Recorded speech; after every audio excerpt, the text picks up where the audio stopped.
अंक काढतो, ज्या आंतरराष्ट्रीय स्तरावर ज्यांचा वापर होतो अशा ज्या संख्या असतात त्या आपण शिकलेलो आहोत. तुम्हाला वर्गामध्ये त्या संख्या शिकवलेल्या आहेत. तर त्या संख्या कोणत्या आहेत? तर आंतरराष्ट्रीय संख्येमध्ये 1 2 3 4 5 6 7 8 9 इथून पुढे आपल्याला जोपर्यंत त्याची गिनती करता येत नाही, येते काउंटिंग करता येते, तोपर्यंत त्या संख्या आपण मोजू शकतो, वाचू शकतो. त्या संख्या चिन्ह कसे काढतात ते तुम्ही वर्गामध्ये शिकलेलेच आहात. त्यामुळे त्याच्याविषयी जास्त माहिती काही आपल्याला सांगायची आवश्यकता नाही. तर या आंतरराष्ट्रीय संख्या कोणत्या आहेत त्या माहित असल्या पाहिजे. आपण फक्त इंग्रजी अंक काढतो एवढं त्यांना सरासरी आपण वापर करतो, परंतु त्यांना आंतरराष्ट्रीय संख्या असंही म्हणतात. त्यानंतर दुसरी जी संख्या आहे ती देवनागरी संख्या चिन्हे. आता देवनागरी संख्या चिन्हामध्ये आपण मराठीमध्ये आता पहिलीपासूनच ते मराठी अंक आपण काढलेले आहेत, शिकलेलो आहोत. फक्त त्याला नाव माहित नव्हतं की त्याला देवनागरी लिपी असं म्हणतात. बऱ्याच विद्यार्थ्यांचा अभ्यास झालेलाच असेल, परंतु जे काही नवीन असतील, ज्यांचे काही तासिका झाल्या नसतील किंवा सुरू झाल्या असतील नुकत्याच, अशा विद्यार्थ्यांसाठी देवनागरी लिपी किंवा देवनागरी संख्या चिन्ह या मराठी अंकांनाच देवनागरी चिन्ह असं म्हणतात. पहा, त्या 1 2 3 4 5 6 7 8 त्या पण आपल्याला जोपर्यंत मोजता येतात तोपर्यंत आपण त्या मोजू शकतो. पहा, तर अशा प्रकारच्या त्या आंतरराष्ट्रीय संख्या चिन्ह आणि देवनागरी संख्या चिन्ह हे आपल्याला माहित असणं गरजेचं आहे. कारण यावर शिष्यवृत्ती परीक्षेला देवनागरी चिन्हामध्ये संख्या कशी लिहाल किंवा आंतरराष्ट्रीय संख्या चिन्हामध्ये दिलेली संख्या कशी लिहिली जाते यावर आधारित एक प्रश्न आपल्याला परीक्षेत येऊ शकतो. आता पुढची जे संख्या चिन्ह आहेत ती रोमन संख्या चिन्ह. आपल्याला महत्वाची संख्या चिन्ह जे तुम्ही आजपर्यंत पाहिले नसतील किंवा इयत्ता 4थी पर्यंत त्याचा अभ्यास नव्हता आपल्याला, अशा प्रकारचे जे संख्या चिन्ह पाहिजे आपल्याला ते म्हणजे रोमन संख्या चिन्ह. आता ही रोमन संख्या चिन्ह तुम्ही पाहिले असतील, पण त्यांना रोमन संख्या चिन्हच म्हणतात हे काही तुम्हाला माहित नसेल. कारण तुमच्या घरी भिंतीवर आपण घड्याळ लावतो, त्या घड्याळावर चिन्ह हे रोमन संख्या चिन्हामध्ये लिहिलेले असतात. पहा, तर ती रोमन संख्या चिन्ह ही 7 प्रकारची संख्या चिन्हे आहेत. पहा, तर 7 प्रकारची चिन्ह कोणती आहेत ते आपण पाहणार आहोत. पहा, तर ती 7 चिन्ह जी आहेत ती आहेत. पहा, या ठिकाणी दिलेली आहे. पहिलं संख्या चिन्ह आहे पहा आय, त्याला 1 म्हणतो आपण. दुसरं संख्या चिन्ह आहे फी, त्याला ह्या आय ला 1, फी ला 5. त्यानंतर तिसऱ्या प्रकारचं जे संख्या चिन्ह आहे एक्स, त्या एक्स ला 10. त्यानंतर चौथ्या प्रकारचं चिन्ह आहे यल, यल म्हणजे रोमन संख्या चिन्हामध्ये 50. तिसऱ्या पुढचं चिन्ह आहे सी, सी म्हणजे सेंचुरी, आपण म्हणू सेंचुरी 100. त्यानंतर तिसरं पुढचं संख्या चिन्ह आहे डी. आता डी आहे त्या डी ला 500. आणि 7व्या प्रकारचं जे संख्या चिन्ह आहे यम, यम म्हणजे 1000. तर अशा प्रकारे रोमन संख्या चिन्हामध्ये आपल्याला ही 7 प्रकारची चिन्ह वापरायची आहेत.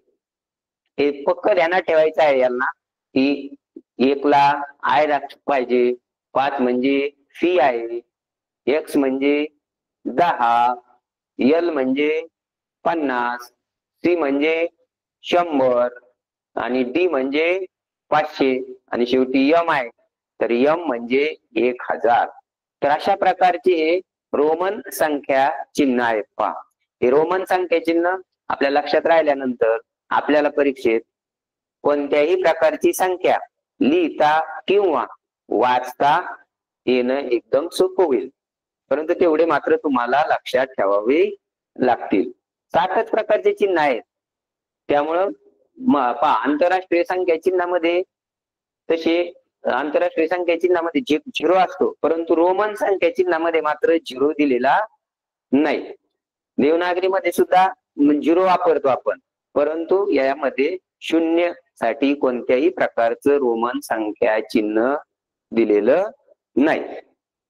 आता या 7 प्रकारच्या चिन्हावरून तुम्हाला कोणत्याही प्रकारची संख्या ही तयार करता येते. आता ती संख्या कशा तयार करायच्या, त्याचे काही नियम आहेत का, ते आपण पाहणार आहोत. पहा, एकदा परफेक्ट तुम्ही या 7 संख्या चिन्ह लक्षात ठेवले की कसल्याही प्रकारची तुम्हाला रोमन संख्या लिहिताना अडचण येणार नाही. तर ती IVXLCDM या 7 प्रकारचे चिन्ह तुम्ही लक्षात ठेवायचे, अभ्यास करायचा आहे. आता आपण ती संख्या चिन्ह कशा प्रकारची मांडणी केल्यानंतर संख्या मिळते ते आपण एकदा पाहणार आहोत. पहा, तर पहा विद्यार्थी मित्रांनो, आपल्याला संख्या तयार करताना यामध्ये काही चिन्हांचा वापर आपण 2दा 3दा करू शकतो, परंतु सर्वच चिन्हांचा वापर मात्र आपण 2दा 3दा करू शकत नाही. तर कोणत्या चिन्हांचा वापर आपण 2दा किंवा 3दा करू शकतो, तर त्यामध्ये आय आहे पहा, त्यानंतर एक्स आहे पहा. एक्सचा आयचा वापर आपण 2दा 3दा करू शकतो. त्यानंतर सी चा पण वापर करू शकतो आपण 2-3 वेळेस, आणि एम चा पण वापर करू शकतो. तर ही 4 प्रकारची जी चिन्ह आहेत पहा, ही 4 प्रकारची चिन्ह आपण 2 वेळेस 3 वेळेस जास्तीत जास्त कोणतं या 4 चिन्हापैकी कोणतंही 3 वेळाच फक्त ते चिन्ह वापरू शकतो. ही 4 चिन्ह आहेत, ती 4 चिन्हांनाच परवानगी आहे 3 वेळेस वापरण्याची. त्यानंतर राहिले कोणते, VLD हे जे 3 चिन्ह आहेत, हे 3 चिन्ह फक्त एकदाच वापरता येतात, आणि एकदा वापरता येतात ती पण त्या जे आपण अंक काढणार आहोत त्या अंकाच्या उजव्या साईडलाच फक्त वापरता येतात. आता पहा विद्यार्थी मित्रांनो, आपल्याला एखादी संख्या तयार करायची आहे. आता समजा आपण 1, 2, 3 तुम्ही तर पहिला आपल्या पाठ्यपुस्तकातला धडा अभ्यासलाच असेल पहा. तर ते काढताना आपण समजा आपल्याला 11 ही संख्या काढायची आहे. तर 11 ही संख्या काढण्यासाठी तुम्हाला त्याची मांडणी करावी लागेल अगोदर. पहा 11 आपण कशा प्रकारे मांडतो, तर 11 म्हणजे 10 प्लस 1 म्हणजे 10 अधिक 1 अशा प्रकारे आपण मांडणी करतोय पहा. मग 10 अधिक 1 अशी मांडणी झाल्यानंतर आपण 10 साठी कोणत्या प्रकारचं रोमन चिन्ह आहे ते पाहायचं आहे. 10 साठी एक्स हे चिन्ह आहे पहा, आणि 1 साठी आय, म्हणजे 10 आणि 1 11 अशा प्रकारे आपल्या रोमन संख्या चिन्ह आता संख्या तयार झालेल्या आहेत पहा. म्हणजे रोमन संख्या तयार करताना अनेक चिन्ह आपण एक किंवा अनेक चिन्ह वापरावी लागतात. तर त्यामध्ये आता हे आय जे आपण लिहिलेलं आहे, आय यामध्ये ते आय आपण उजव्या साईडला लिहिलंय, म्हणजे 10च्या उजव्या साईडला लिहिलेलं आहे पहा. 10 अधिक 1 आहे ना ते, तर 10 अधिक 1 असल्यामुळं आपण ते एक जे चिन्ह आहे ते उजव्या साईडला लिहिल्यानंतर त्याची किंमत वाढते, म्हणून 10 मध्ये 1 मिळवला तर ते झाले 11. अशाच प्रकारे आपण जर तेच चिन्ह डाव्या साईडला लिहिलं, समजा आता आपण हे 10 आहेत आणि त्याच्या डाव्या साईडला जर मी आय लिहिला, डाव्या साईडला आय लिहिला, तर ही संख्या कोणती तयार झाली पहा. आपण उजव्या साईडला संख्येचं चिन्ह लावलं तर त्यात प्लस होतात, हे अधिक झाले, परंतु डाव्या साईडला जर चिन्ह लिहिलं तर ते मायनस म्हणजे कमी होतात. म्हणजे या रोमन संख्या चिन्हांची किती होणार आहे हे अंक तयार यापासून, तर तो होणार आहे 10 - 1 म्हणजे किती झाले ते 9. 10 - 1 म्हणजे 10तून 1 गेला म्हणजे किती राहिले 9.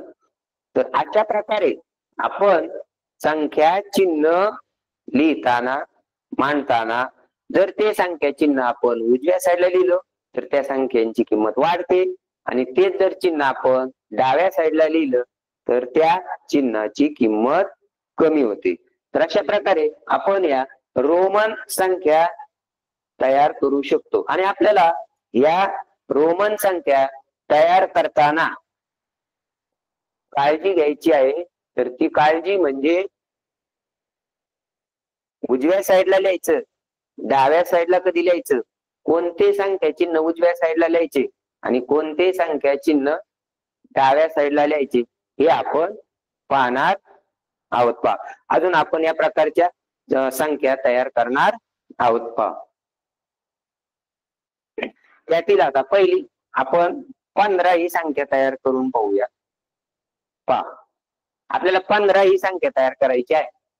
आता 15 तयार करताना एखादा मुलगा म्हणेल मी 5 5 5 झाले 15. 5 5 5 15. तर पहा आपण सुरुवातीलाच सांगितलेलं आहे की संख्या तयार करताना कोणते चिन्ह आपल्याला 2-3 वेळेस वापरता येतात.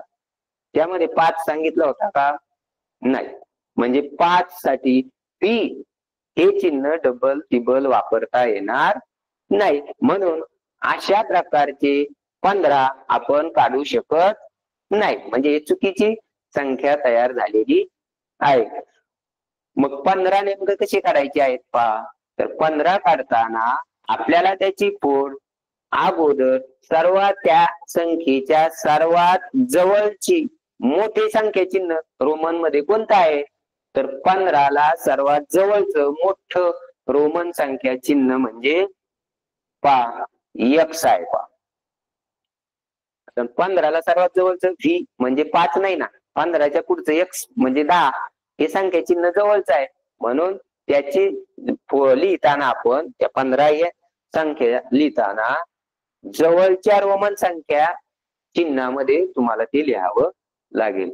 मग याची फोड 10 अधिक 5 अशा प्रकारे 10 अधिक 5 अशा प्रकारे ते संख्या चिन्ह तुम्हाला मांडावी लागतील. मग 10 साठी x आणि 5 साठी p म्हणजे हे झालं आपलं अपेक्षित उत्तर 10 आणि 5 15 x v. अजून पाहूयात एखादं उदाहरण. यामध्ये पहा आपल्याला 19 ही संख्या तयार करायची आहे. तर 19 ही संख्या तयार करताना आपल्याला कशा प्रकारे त्याचं वाचन किंवा लेखन करायचं आहे पहा. आता 19 ही संख्या लिहिताना त्याची फोड आपल्याला सर्वात आता जवळच्याला चिन्ह अगोदर आहे 10, पुढचं नाही मागचं सगळ्यात जवळचं चिन्ह लिहायचं अगोदर.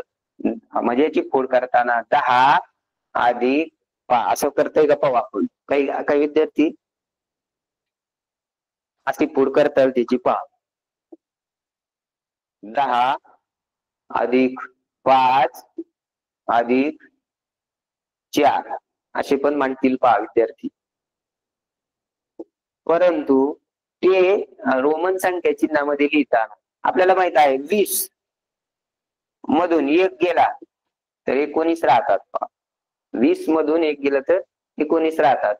मग आता आपल्याला माहित आहे 20 ची फोड करताना ती मांडताना 10 अधिक 10 वजा 1 बरोबर 19 असे मांडायचे आहेत पहा.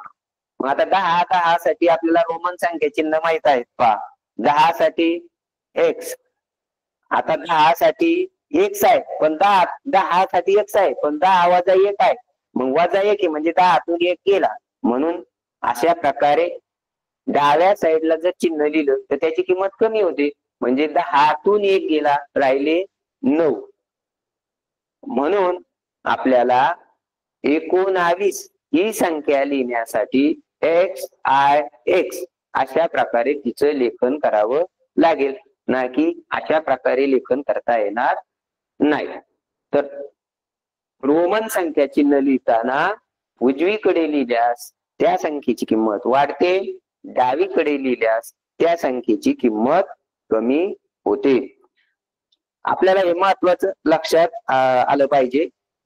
आता अजून उदाहरण पाहूयात. पहा, आपण रोमन संख्या चिन्ह लिहिताना आता तुम्हाला माहित आहे की 1 साठी 1 लिहितो, 5 साठी लिहूनच दिलेला आहे. आता आपल्याला 20 लिहायचे, तर 20 साठी x असं लिहिणार आहे. त्यानंतर तुम्हाला 25 ही संख्या लिहायची आहे. 25 साठी आपण कशी लिहिणार, त्याची फोड करणार 20 अधिक 5. 20 अधिक 5 म्हणजे x आणि फी. हे अशा प्रकारे रोमन संख्या चिन्ह वापरायचे आहे.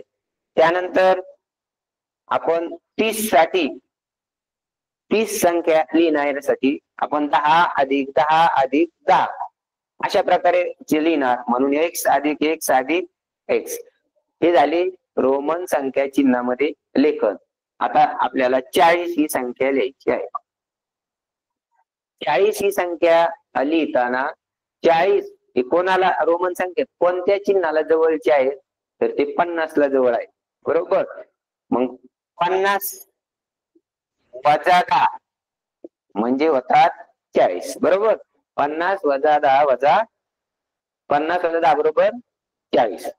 मग आता 50 साठी आपल्याला माहित आहे कोणतं संख्या चिन्ह आहे, यल. आणि त्यातून किती गेले, 10 गेले. 50 मधून 10 गेले म्हणजे किती राहील, जर आपण च्या डाव्या बाजूला x हे चिन्ह दिलं तर त्या संख्येची किंमत कमी होते. मग अशा प्रकारे आपल्याला 40 ही संख्या लिहिता येईल. मग आता 40 संख्या लिहिल्यानंतर मग तुम्हाला 41 लिहिताना फक्त त्याच्यावर 40 आणि त्याच्या उजव्या साईडला 1 द्यायचा. मग उजव्या साईडला 1 दिला झाले 41, उजव्या साईडला 2 दिले झाले 42. मग अशा प्रकारे कोणती रोमन संख्या असे 3 वेळा देता येतात म्हणजे झाले 43. 3 वेळेस संख्या चिन्ह आपल्याला डबल येते. 44 काढताना आपल्याला अशा प्रकारे 4 रेषा मारता येणार नाही, 4 वेळा ते चिन्ह काढता येणार नाही. मग हे 44 काय असे लिहिता येणार नाही. त्यासाठी तुम्हाला काय करावं लागेल, हे x l हे झाले 40 आणि 4 साठी आपण काय करतो, p आहे 5, त्याच्या डाव्या बाजूला जर 1 दिला तरी झाले 4. म्हणून पुढे i आणि फी हे झाले 44. तर अशा प्रकारे आपल्याला 44. मग आता आपण कोणत्याही प्रकारच्या संख्या तुम्ही यावरून बनवू शकता. पहा, तुम्हाला बनवण्यासाठी फक्त 7 प्रकारचे चिन्ह ध्यानात ठेवायचे आहेत. पहा, म्हणजे एवढे 7 चिन्ह लक्षात असले की तुम्ही 5000 पर्यंत संख्या यावरून लिहू शकता. परंतु आपल्याला परीक्षेमध्ये फक्त 1000 पर्यंत विचारतात प्रश्न.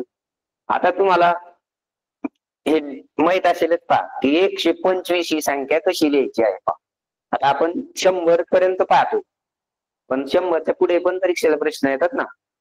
आता 125 ही संख्या लिहिण्यासाठी आपल्याला काय करावं लागेल, त्याची फोड करावी लागेल. सर्वात जवळचं संख्या चिन्ह कोणतं आहे, 100 आलं. मग 100 मध्ये 20 आणि 5 मिळवले तर ते होतात 125. मग आता 125 हे रोमन संख्या चिन्हामध्ये लिहिताना तुम्हाला 100 साठी काय आहे, c, आणि 20 साठी x आणि 5 साठी फी. तर अशा प्रकारे तुम्हाला 125 ही संख्या रोमन संख्या चिन्हामध्ये लिहिता येईल. त्यानंतर दुसरी पाहूया एखादं उदाहरण. आता आपल्याला समजा 262 ही संख्या काढायची आहे रोमन संख्या चिन्हामध्ये. 262 संख्या लिहिताना तुम्ही काय करणार, त्याची फोड कशी करणार, 200 अधिक 60 अधिक 2. मग 200 म्हणजे परत त्याची फोड करणार 100 अधिक 100. आता 60 लिहिताना कसे लिहिणार? 50 अधिक 10 अधिक 1 अधिक 1. अशा प्रकारे आपल्याला त्याची विस्तारित रूपात मांडणी करावी लागेल. म्हणजे ज्या संख्येसाठी संख्या चिन्ह दिलेले आहे तिथपर्यंत त्याची जर मांडणी आली तर तुम्हाला ती संख्या व्यवस्थित प्रकारे रोमन संख्या चिन्हामध्ये लिहिता येईल. आता यावरून मग आता सर्वात सोपं झालं तुम्हाला मांडायला रोमन संख्या चिन्ह. मग रोमन संख्या चिन्ह म्हणताना 100 साठी सी, 100 साठी सी, 50 साठी एल, 10 साठी एक्स आणि 1 आणि 1. तर अशा प्रकारे C, L, X, I, I ही झाली 262 या संख्येसाठी रोमन संख्या चिन्ह अशा प्रकारे आपल्याला वापरता येतील. आता रोमन संख्या चिन्ह पुढचे रोमन संख्या चिन्ह आपण पाहूयात. पुढच्या रोमन संख्यामध्ये समजा आपल्याला वापरायचे 450 ही संख्या काढायची आहे. 450. आता 450 ही संख्या कशी लिहिणार? तर पहा 450 म्हणजे काय? 500 आहे. पहा 500तून किती गेले? 50. 500 ला 50 कमी आहे. मग आता पहा 500 ला 50 कमी आहे. मग आता 50 कमी काढताना 500 साठी आपण काय वापरतो? 500 साठी डी. 500 साठी डी वापरतो. आता 500 साठी डी आणि 50 साठी आपण एल वापरतो. मग आता 500 साठी ते चिन्ह जर अशा प्रकारे लिहिलं तर आपल्याला त्याचा वापर 450 असा करता येईल. 450. आता अजून पाहू हे बरोबर आहे का? दुसरं पाहूयात आपण. 500 मधून 100 गेले किती राहतात? 400 बरोबर. आणि 400 मध्ये 50 टाकले तर किती झाले? 450. आता आपण 400 कसे लिहिणार? अगोदर 400 लिहून पाहू. 400 कसे लिहायचे असतात? 400 म्हणजे डी मायनस 100. आता डी मायनस 100 हे झाले 400 आणि याच्यात 50 टाकले, याच्यात प्लस 50 म्हणजे ते झाले यल, म्हणजे सी डी यल. अशा प्रकारे आपण ते चिन्ह लिहितोय. म्हणजे एक तर सीडीएल काही विद्यार्थी असे लिहितील, काही एल टी अशा प्रकारचे पण लिहू शकतात. पहा तर आपल्याला जवळचं संख्या चिन्ह कोणतं आहे तर त्या संख्या चिन्हामध्ये आपल्याला ते लिहायचं आहे. पहा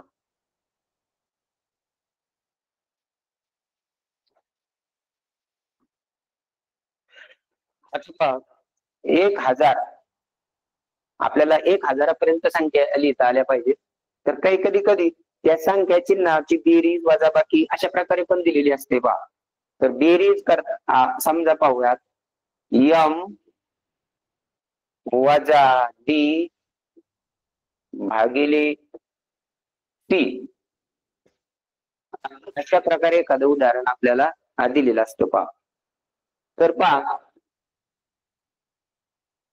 यम वजा डी भागिले सी हे चिन्ह उदाहरण मांडताना आपण ते संख्या कोणत्या आहेत त्या मांडून घ्यायच्या आहेत. पहा तर त्या संख्या मांडताना आपल्याला पहा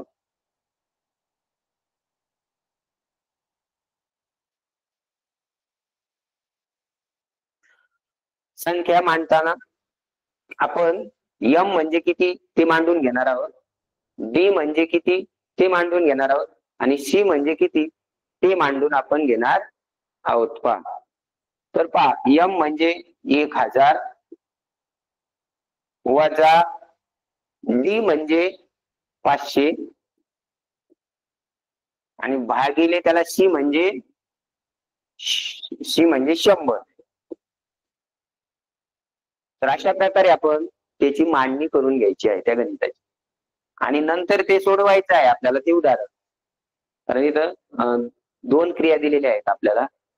मग आता याच्यामध्ये अगोदर आपण मांडणी अशी आडवीच करूयात तुम्हाला समजण्यासाठी. भागिले 100. आता ही पदावली आहे पहा. आता ही पदावली सोडताना अगोदर आपण भागाकार ही क्रिया करायची आहे. आता भागाकार करताना मग सुरुवातीला जे 1000 आहे ते 1000 आपण तशीच मांडणी करायची आहे खाली आणि त्यांचा भागाकार करून जे उत्तर येईल ते वजा करायचं आहे त्यातून. मग आता पहा बरं, 500 ला जर आपण 100 ने भागलं, आता हा भागाकार तोंडी आहे, दिसायला मोठा दिसतोय परंतु हा भागाकार तोंडी आहे. मग 100 ने जर 500 ला भागलं तर किती भागाकार येईल त्याचा? तर पहा त्याचा भागाकार उत्तर येईल पहा 5. 500 ला 100 ने 5 चा भाग जातो. 100 5 500. आणि आता मग 1000 मधून आपण जर 5 वजा केले तर त्याचं उत्तर 995. आता हे 995 तुम्हाला काढण्यासाठी त्या पदावलीत कोणती क्रिया अगोदर करायची हे माहित असणं गरजेचं आहे. नाहीतर काही काय करतील विद्यार्थी, 1000तून 500 वजा करतील अगोदर आणि त्याला 100 ने भागतील. म्हणजे त्याचं उत्तर किती येईल पहा. जर तुम्ही असं केलं, उत्तरात 2-4 पर्याय दिलेला असतात तसंच त्याचा पण पर्याय दिलेला असतो. 1000तून 500 गेले तर राहिले 500 आणि त्याला जर भागलं तर 100 आणि 100 ने याला भागलं तर किती उत्तर येईल? 5. म्हणजे पहा आपल्याला पाहिजे होतं उत्तर किती? 995. पण उत्तर काही मुलांनी उत्तर काढलं किती? 5 आणि पर्याय 2 पर्याय दिलेलेच असतात आणि तो पर्याय तर सुरुवातीलाच असतोय 5. कारण विद्यार्थ्याला माहिती सोपं गणित आहे. 1000तून 500 गेले राहिले 500 आणि 500 ला 5 ने भागेल 5. तर अशा प्रकारे हे उत्तर चुकीचं आहे. आपल्याला अशाच प्रकारे उत्तर काढावं लागेल पहा. तर हे उदाहरण आपल्याला सरावाने तुम्हाला उदाहरणं सोडवता येतील. रोमन संख्या चिन्हामध्ये सुद्धा तुम्हाला हे उदाहरणं आले असता सोडवता आलं पाहिजे. अगोदर रोमन संख्या चिन्ह पाठ करायचे आहेत. आता तुम्हाला हे तर चिन्ह आहेतच 5 म्हणजे 1000 पर्यंत मांडणी करायची. एखादा विद्यार्थी हुशार विद्यार्थी एखादा म्हणे मला पुढे पण मांडणी करायची आहे. पुढे मांडणी करताना आपण कोणती संख्या 3 वेळेस लिहू शकतो. हे जर m 3 वेळा लिहिले तर ही संख्या किती झाली? 3000. बरोबर. 3 वेळा लिहिले 3000. मग 3000च्या पुढे आपण या m च्या पुढे जर शी लावला तर 3100. दोनदा लावला 3200. तीनदा लावला 3300. म्हणजे पुढे आपल्याला उजवीकडे जर ती संख्या मांडली, ती संख्या चिन्ह मांडलं तर त्याची किंमत वाढत जाते. मग आता हे जर आपल्याला 3300 पर्यंत लिहिता येतात. मग आता आपण m 3 वेळेस घेतले आणि इकडे जर डी लावला तर आता किती झाले? 3500 आणि याच्या पुढे परत 3दा शी लावला तर ती संख्या आपल्याला लिहिता येते 3800 पर्यंत. आता 3800 पर्यंत लिहिले आपण, परंतु आपल्याला 4000 लिहायचे आहेत. पण कारण 4 वेळेस ती संख्या मांडता येणार नाही. 4000 मांडण्यासाठी आपण रोमन संख्या चिन्हामध्ये 4 ला काय लिहितो पहा? व्ही आणि त्याच्या डावीकडे आय. हे व्ही आय लिहितो आपण. बरोबर. व्ही आय हे किती आहे? 4 आहे. परंतु व्ही आय लिहिल्यानंतर आपल्याला जर 4000 ही संख्या रोमन संख्या चिन्हात लिहायची आहे तर आपण हे 4 आहे त्याच्या डोक्यावर जर आडवी रेष लिहिली तर ते झाले 4000. 5000 लिहायचे आहेत आपल्याला. 5000 लिहायचे आहेत तर 5000साठी 5 ला काय आहे? टी आणि त्याच्या डोक्यावर जर आडवी रेष दिली तर ती संख्या झाली 5000. तर अशा प्रकारे आपल्याला रोमन संख्या चिन्हामध्ये 5000पर्यंत अंक ते सहज काढता येतील. सराव करायचा आहे त्या उदाहरणांचा, त्या संख्यांचा. तुम्ही अशा प्रकारे संख्या काढून पाहायच्या आहेत. स्वतः तुम्हाला शिकवलेले असतील जे अंक, परंतु मधल्या संख्या काही तुम्हाला सांगितलेल्या नसतील, तर त्या तुम्ही स्वतः त्या रोमन संख्या तयार करायच्या आहेत आणि त्या रोमन संख्या चिन्ह मध्ये त्या मांडायच्या आहेत. 100च्या नंतर संख्या ज्या आहेत त्या तुम्हाला लिहायचा सराव करायचा आहे. आणि 100च्या पुढच्या संख्यांचीच पदावली उदाहरणं तुम्हाला परीक्षेमध्ये दिलेली असतात पहा. तर अशा प्रकारे आपण त्या रोमन संख्या चिन्हांचा अभ्यास करायचा आहे. तुम्हाला समजलंच असेल. आता आपण सुरुवातीला आंतरराष्ट्रीय संख्या कोणत्या आहेत? आंतरराष्ट्रीय संख्या म्हणजे इंग्रजी अंक. तर इंग्रजी अंक 1 2 3 4 5 अशा प्रकारचे लिहितात. त्यानंतर देवनागरी संख्या. देवनागरी संख्यामध्ये म्हणजे मराठीतले अंक. मराठीमध्ये 1 2 3 4 5 6 7 8 9 अशा प्रकारचे चिन्ह आपण वापरतो. त्यानंतर रोमन संख्या चिन्ह, यामध्ये 7 प्रकारचे चिन्ह आपण वापरतोय. 7 प्रकारचे चिन्ह आहेत, तेच आपण रिपीट करून मोठमोठ्या संख्या तयार करतोय. त्यामध्ये 1 साठी I, 5 साठी V, 10 साठी X, 50 साठी L, 100 साठी C आणि 500 साठी D, 1000ला M. आपण पुन्हा एकदा रिपीट केलेला आहे पहा. तर अशा प्रकारे हे रोमन संख्या चिन्ह आपल्याला या संख्यातल्या या घटकामध्ये एक प्रश्न परीक्षेला देऊन जातात. एकदम सोप्या प्रकारचा हा घटक आहे आणि तो घटक आपल्याला सोप्या पद्धतीमध्ये मांडता आला पाहिजे, समजला पाहिजे, उदाहरण सोडवता आलं पाहिजे पहा. आता रोमन संख्या चिन्ह झाल्यानंतर आपल्याला या चिन्हावर आधारित काही उदाहरणं आपण पाहणार आहोत पहा. तर पहा, मी तुम्हाला एक पदावली देतो.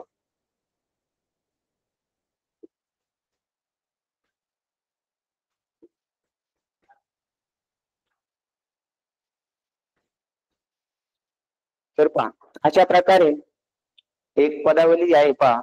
तर त्या पदावलीचं उत्तर किती येईल? तर ही पदावली आपल्याला सोडवता आली पाहिजे. बऱ्याच विद्यार्थ्यांनी पटकन सोडवण्याचा प्रयत्न केला असेल पहा. त्या पदावलीचं उत्तर अगोदर ती रोमन संख्या चिन्हातले जे संख्या आहे ती आपल्याला अंकात मांडून घ्यायची आहे. हे पहा, 10 10 20 5 25 आणि 1 26 मध्ये 10. आता हे 11 नव्हे, 10 आणि 1 11 असं त्याचं वाचन करायचं नाही. हे 10 आहेत आणि त्या 10ला 1 कमी आहे, जिथे किती आहेत? 19. त्यामधून 6 कमी करायचे आहेत. आता बेरीज वजाबाकी जी अगोदर क्रिया असेल ती करायची असते. म्हणजे अगोदर आपण बेरीज करूयात. 26 आणि 19 45 वजा 6 आणि मग 45 मधून 6 गेल्यावर 39 हे त्याचं योग्य उत्तर. तर अशा प्रकारे त्या पदावल्यासारखे चिन्हांची गणित तुम्हाला रोमन संख्या चिन्हांची दिली जातात. तर आता आपण रोमन संख्या चिन्ह हा घटक या ठिकाणी संपूयात. आता आपण यानंतर पुढचा घटक पाहणार आहोत पहा. आणि तो पुढचा घटक म्हणजे आपल्याला संख्या वाचन पाहायचं आहे पहा.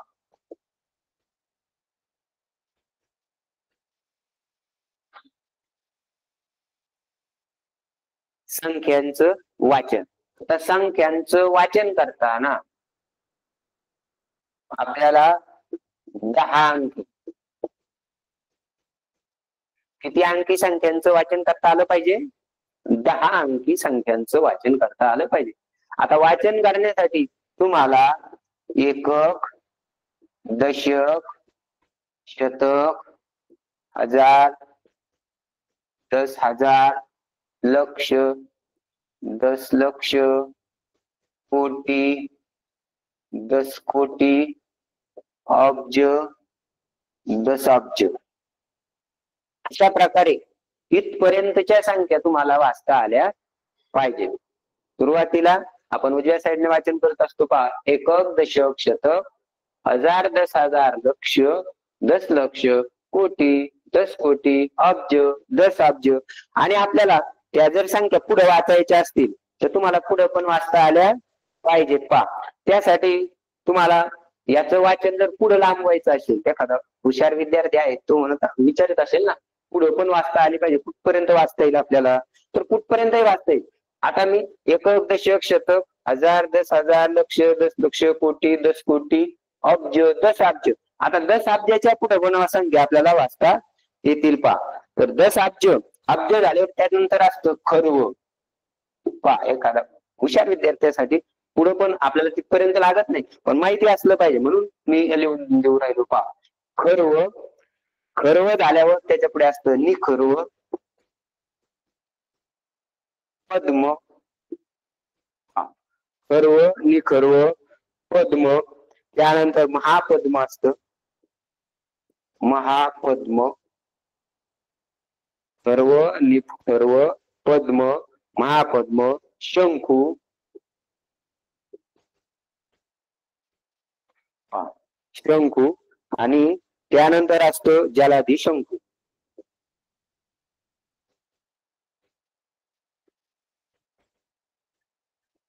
इथं पुढं आणि अजूनही पुढे तुम्हाला जर वाचायचं असेल तर अंत्य, मध्य अशा प्रकारे पुढे वाचता येतात. बऱ्याच संख्या आहेत पुढे वाचायला, परंतु आपल्याला फक्त हे पहिल्या लाईनची जरी आली तरी खूप पुष्कळ झाली. एकक, दशक, शतक, हजार, 10,000, लक्ष, 10,00,000, कोटी, 10 कोटी, अब्ज, 10 अब्ज, खर्व, निखर्व, पद्म, महापद्म, शंकू, जलाधी शंकू, अंत्या, मध्या.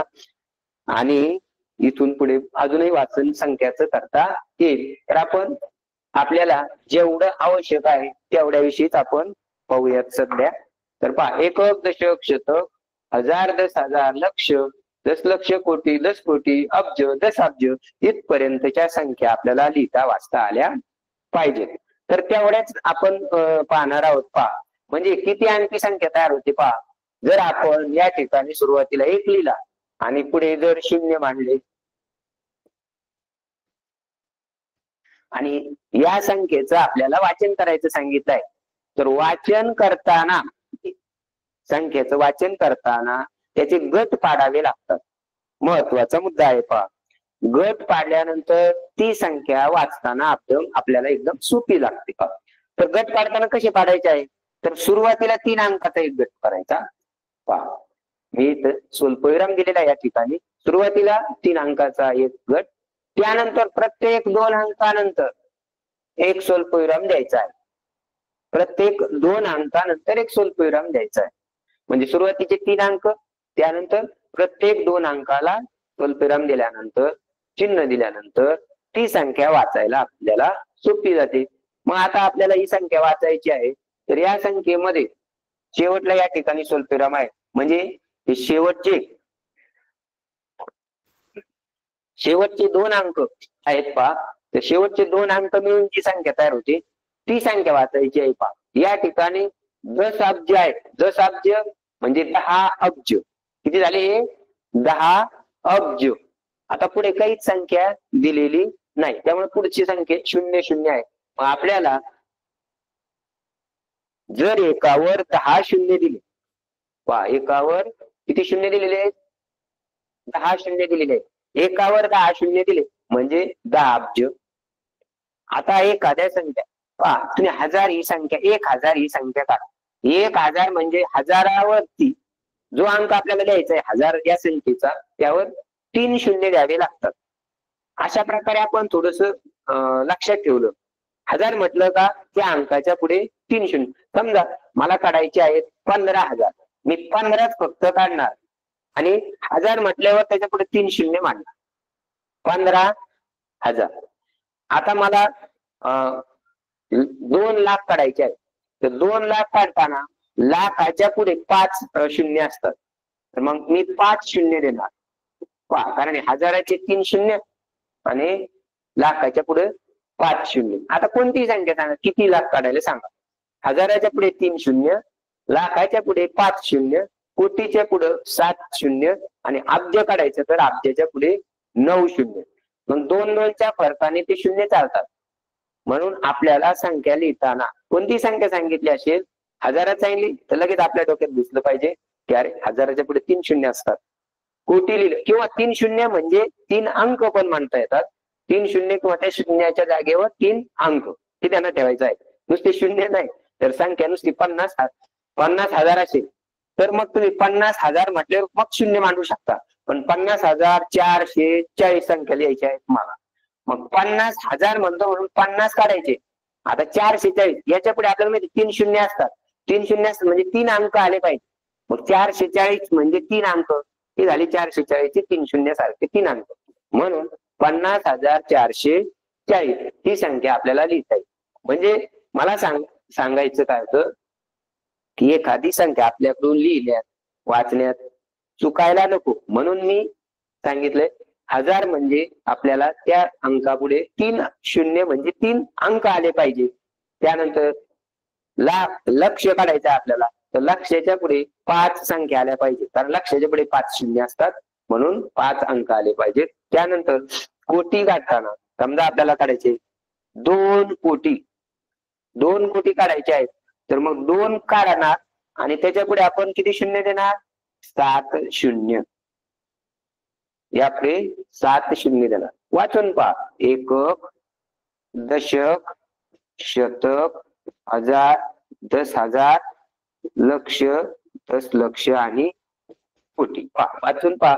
आणि याला जर आपण स्वल्पविराम दिले तर पहा 2 कोटी आणि पुढे काही संख्या नाही त्यामुळे नुसती 2 कोटी ही संख्या तयार झालेली आहे. म्हणजे कोटी पर्यंत जर संख्या काढायची असेल तर तुम्हाला त्या ठिकाणी 5 त्या जी संख्या सांगितलेली आहे, समजा तुम्हाला 2 कोटी सांगितली तर 2चा काढायचा, 10 कोटी सांगितली तर 10 अंक काढायचा आणि त्या पुढे आपल्याला कोटीच्या पुढे 7 अंक आले पाहिजे. हे आपल्या डोक्यात फिट्ट करून ठेवायचं. म्हणजे मध्ये एखादी संख्या किंवा एखादा शून्य आपल्याकडून विसरणार नाही. आता आपण संख्या कशी लिहायची परत एकदा ट्रायल घेऊया. समजा आपल्याला काढायची 25, मी अक्षरात लिहितो 25 कोटी 43 लक्ष 10.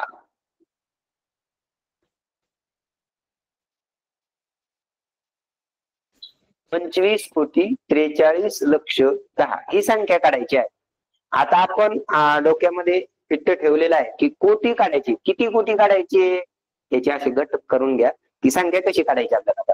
25 कोटी. आता 25 कोटी म्हटल्यावर आता 25 काढायचा. सर्व मुलं 25 काढतात बरोबर. 25 कोटीतला 25 काढतात. पण पुढे आता किती शून्य द्यायचे ते लक्षात नसतं किंवा किती अंक आले पाहिजे ते लक्षात ठेवत नाहीत. मग 25 कोटी आहेत. मग यापुढे आपल्याला 4, 5, 6, 7 अंक आले पाहिजे. त्यांना ठेवायचं आहे पहा 25 कोटी आणि कोटीच्या पुढे आपल्याला किती अंक आले पाहिजे, 7 अंक आले पाहिजेत. एवढं लक्षात ठेवल्यानंतर आता आपली संख्या चुकणार नाही. किती अंकी संख्या ही तर मात्र चुकणार नाही.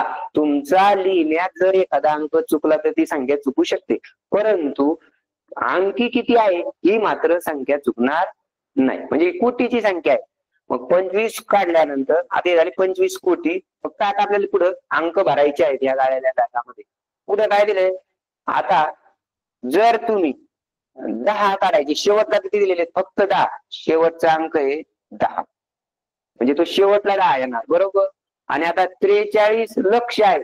मग यामध्ये शतक नाही, हजार नाही, म्हणजे शतकाचं एक घर रिकामच आहे म्हणजे तिथं शून्य येणार. हजाराचे 2 घर असतात ते पण रिकामे आहे, 1000, 10,000चे. म्हणून लक्ष दिलेलं आहे किती, 43 लक्ष. आता मला सांगा अशा प्रकारे जर संख्या लिहिली तर तुमचं चुकायचं काहीच काम राहणार नाही. ज्या विद्यार्थ्यांचा संख्या लेखनाचा सराव जरा कमी असेल त्यांनी अशा प्रकारे जर लेखन केलं, हुशार विद्यार्थी आहेत ज्याला सर्व प्रकारच्या संख्या लिहिता येतात त्याला तर अशा कशाच प्रकारची अडचण येणार नाही. परंतु आपल्याला सर्व वर्गातील विद्यार्थ्यांना, सर्व प्रकारच्या विद्यार्थ्यांना संख्या लेखन आलं पाहिजे. त्यासाठी अशा प्रकारे लेखन जर केलं तुम्ही तर तुमचा अंक चुकणार नाही. आता अजून एक पद्धत पाहू आपण की आपण जर एकक, दशक, शतक, हजार, 10,000, लक्ष आणि 10,00,000 पर्यंत पाहूयात. संख्या आपल्याला काढायची आहे पहा.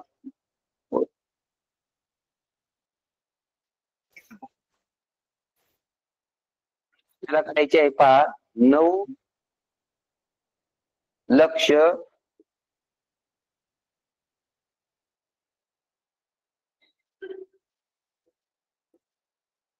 आता ही संख्या आहे समजा आपल्याला मांडली, पण आता हे एकच दशकात न चुकता काढायची आहे ही संख्या आपल्याला.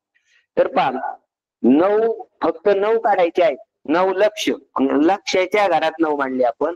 आता 45,000 हजारामध्ये मांडताना हजार कुठे आहे इथे आहे, मग त्याचा शेवटचा अंक काय आहे 5 आहे 45,000. हे झाले 45,000 आणि शतक किती आहे 4. दशक मात्र काही दिलेला नाही. मग आपल्याला मांडणी करताना अशा प्रकारे एकक दशक शतक जर तुम्ही मांडले आणि नंतर मांडणी केली तरी तुम्हाला काढता येतात. किंवा आता लक्ष दिलेले, लक्षाच्या पुढे तुम्हाला 5 अंक आले पाहिजेत, म्हणून त्या 5 रिकाम्या जागेत 5 अंक भरावे लागतील. तरी संख्येचं अशा प्रकारे तुम्हाला हे लेखन करणं सोपं जाईल. आणि लेखन करताना आपल्याला एकक दशक शतक आपण ती संख्या लिहिल्यानंतर असं वाचून पाहायचं आहे. एकक दशक शतक, हजार, 10,000, लक्ष, 10,00,000, कोटी, 10 कोटी, अब्ज, 10 अब्ज. अशा प्रकारे जर आपण त्याचं वाचन आणि लेखन केलं. आता आपण संख्येचं वाचन करायचं आहे. ती संख्या कोणत्या प्रकारची आहे, वाचताना वर एकक दशक शतक वाचल्याशिवाय आपल्याला ती मोठी संख्या वाचता येत नाही, कारण एखाद्या वेळेस आपण लक्षाला हजार म्हणू शकतो. म्हणून त्यावरचे एकक दशक शतक, हजार, 10,000, लक्ष, 10,00,000, कोटी, 10 कोटी. आता महत्वाचं येईल, हजाराला सहस्र पण म्हणतात, ध्यानात घ्या. हजाराला सहस्र पण म्हणतात. तर एखाद्या वेळेस वेगळा शब्द असा परीक्षेमध्ये येतो ना, 4 सहस्र. मग सहस्र म्हणजे हजार, ते हजाराच्या घरातील ते स्थान आहे. वाचताना आपल्याला ते लक्षात ठेवावं लागेल. संख्येचं वाचन हे 10 अंकापर्यंत आपल्याला आलं पाहिजे आणि लेखन सुद्धा 10 अंकापर्यंत करता आलं पाहिजे. तर आपण काही संख्या आता वाचन आणि लेखन त्याचं कसं करायचं ते पाहूयात. आता आपण संख्येचं वाचन आणि लेखन करताना कधी कधी आपल्याला असं पूर्ण संख्या दिलेल्या नसतात. कशा दिलेल्या असतात पहा, तर 12,500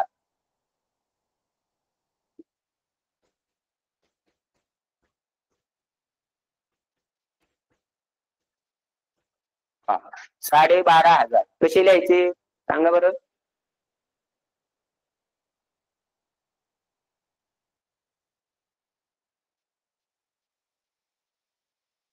पहा 12,500 लिहिताना हजारामध्ये आपण ती संख्या लिहिलेली आहे पहा 12,500. आता 12,500 म्हणजे 12,500. आता तुम्हाला माहिती हजार या संख्येचा निम्मा भाग म्हणजे 500. मग अर्धा भाग करणे म्हणजे साडे, आपण त्याला असं मराठीमध्ये शब्द वापरतो. साडे म्हणजे अर्धा. मग अर्ध्यासाठी साडे वापरतात. ही झाली 12,500. आता आपण 14,500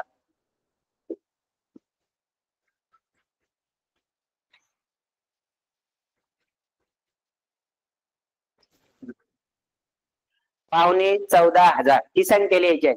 पाव उणे आहे पा, पाव उणे हजार म्हणजे हजाराला पाव कमी आहे पा, म्हणजे 14,000 नाहीये. 14,000 कमी संख्या आहे ती. मग आपण लिहिताना 14 अंक काढायचा नाही, कारण ते 14,000 कमी. किती कमी, पाव उणे. उणे म्हणजे वजा. पाव भाग कमी आहे हजाराचा, त्याला मग हजाराचा पाव भाग जर आपण त्याचे असे भाग केले, समजा 1 आहे, 1 या संख्येचा पाव, अर्धा, पाऊण असे 3 भाग केले आपण एका संख्येचे.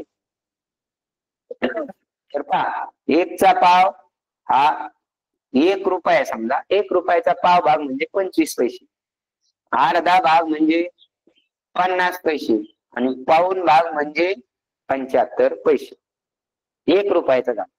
जर ते 10 रुपये घेतले आपण समजा, तर 10 मध्ये ती संख्या लिहायची. 10चा पाव भाग किती आहे?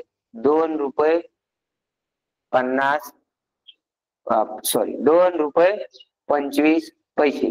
त्यानंतर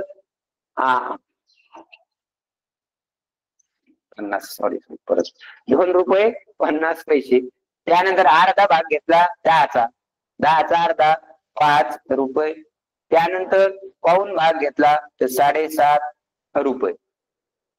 प्रत्येक आपण दशकाच्या याच्यात, शतकाच्या याच्यात, सहस्राच्या याच्यामध्ये अर्धा, पाव, पाऊण आपल्याला अगोदर हे लिहून ठेवायचं आहे आपल्याकडे. आता 100 आहे. 100चा पाव भाग 25, पाऊण भाग अर्धा भाग 50 आणि पाऊण भाग 75. त्यानंतर 1000 आहे. तर 1000चा पाव भाग म्हणजे 250. 1000चा अर्धा भाग म्हणजे 500 आणि 1000चा पाऊण भाग म्हणजे 750. 750. त्यानंतर आपण 10,000. त्यानंतर 1,00,000.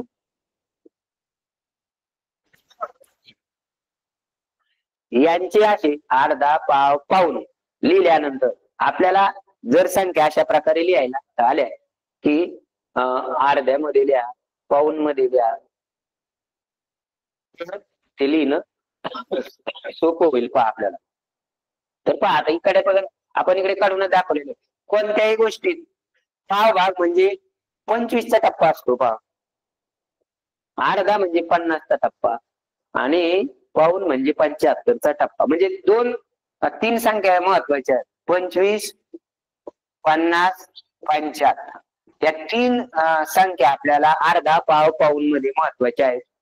या संख्येमध्ये एकतर चिन्ह, या संख्येवर 0 वाढतील किंवा 0 कमी होतील. म्हणजे त्यामध्ये दशांश चिन्ह येऊ शकतं. म्हणजे आपल्याला अर्धा, पाव, पाऊण लिहिताना या व्यतिरिक्त अंक काढायचे नाही. 25, 50, 75 एवढेच अंक काढायचे. तुम्ही कोणतेही पहा, हजारात, 100रात घ्या, तेच अंक दिसतील तुम्हाला वारंवार आलेले. म्हणून पाव, अर्धा, पाऊण संख्याला कोणती संख्या असतात ते लक्षात ठेवायचे. 25, 50, 75. मग आता पहा, पावणे 14,000. आता 14,000 काढायचे नाही, म्हणजे किती काढायचे? 13,000. आता पुढे 13,000 आहेत आणि हजाराचा पाऊण भाग लिहायचा आहे. मग म्हणजे पाव कमी लिहायचा आहे, म्हणजे पाऊण लिहायचा आहे. पावणे 14 म्हणजे 14,000ला पाव भाग कमी. पाव भाग कमी म्हणजे किती लिहायचा आहे? पाऊण भाग. मग पाऊण म्हणजे किती लिहायचे? 750. कारण हजाराचा पाऊण भाग 750 म्हणजे 13,750 ही संख्या तयार होते. पुढचे अंक आपण पाहूयात संख्या. त्या पुढच्या संख्येमध्ये लेखन कसं करायचे?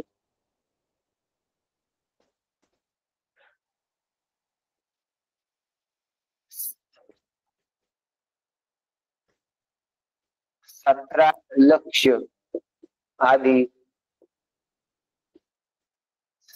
5.5 लक्ष. 17 लक्षामध्ये 5.5 लक्ष मिळवले तर कोणती संख्या तयार होईल? पहा, 17 लक्ष मध्ये 5.5 लक्ष. आता हे तोंडी उदाहरण आहे, पण तुम्हाला तोंडी गणित पटकन करता येईल, पण ती संख्या म्हणता आली पाहिजे. कारण ते आपल्याला संख्याचं वाचन आणि लेखन आहे ना. मग 17 आणि 5.5 हे तुम्ही पटकन बेरीज करू शकता. 17 आणि 5.5 किती झाले? 22,000. 22 लक्ष. मग 22.5 लक्ष कसे मांडायचे? अगोदर 17 लक्ष म्हणजे लक्षावर किती शून्य असतात? 5. अगोदर शिकवले. आणि हे 5.5. 5.5 म्हणजे 5 लक्ष आणि पुढे 50,000. हजारावर 3 शून्य असतात, 50 वर 3 शून्य. म्हणजे 17 लक्ष आणि 5.5 लक्ष झाले एकूण 22,50,000. 22,50,000. अशा प्रकारे आपल्याला संख्येचं वाचन आणि लेखन पण करता आलं पाहिजे. हॅलो, आता यावर आपल्याला उदाहरणं पाहिजे आहेत. पहा काही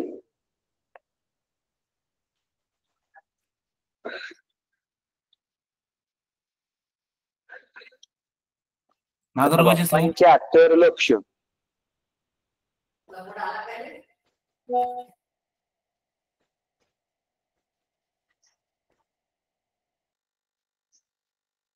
9,000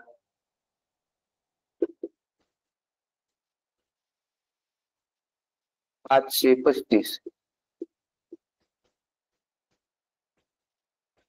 75 लक्ष 9,535 नंतर येणारी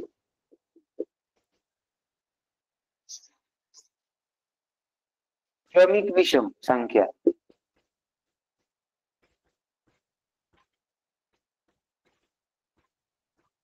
कोणती?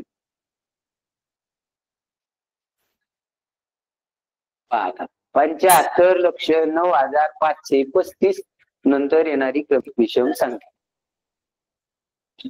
आता करतो परीक्षेत प्रश्न खूप सोपा आहे, मला लई येत आहे, पटकन लिहायचा प्रयत्न करतो आपण, टाइम कमी असतो म्हणून. आणि काय करतो आपण, 75 लक्ष 9,535 लगेच लिहून टाकतो. 75 लक्ष, आता लक्ष म्हटल्यावर याच्या पुढे किती अंक आले पाहिजे? 5. 75 लक्ष 9,000, 9 काढताना 0 9 काढायचे. आपण 1 2 मध्ये 1 2 3 असं काढताना 0 1 0 2 0, म्हणून 75 लक्ष 9,535.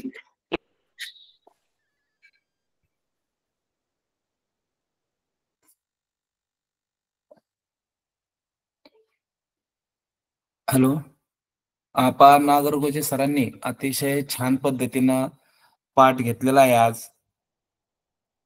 रोमन संख्या, आंतरराष्ट्रीय संख्या, देवनागरी संख्या, रोमन संख्याचे अतिशय छान पद्धतीने क्लू त्यांनी समजावून सांगितलेले आहेत. जिल्हा परिषद शिक्षण विभागाच्या वतीनं मी नागरगोजे सरांचं खूप खूप अभिनंदन करतो आणि आभार मानतो. उद्याही वेळेवर सर्व मुलांनी तासाला जॉईन व्हायचं आहे. मुलांना शाळेत जायचं असल्यामुळे आपण वेळेवर तास संपवत आहोत. धन्यवाद.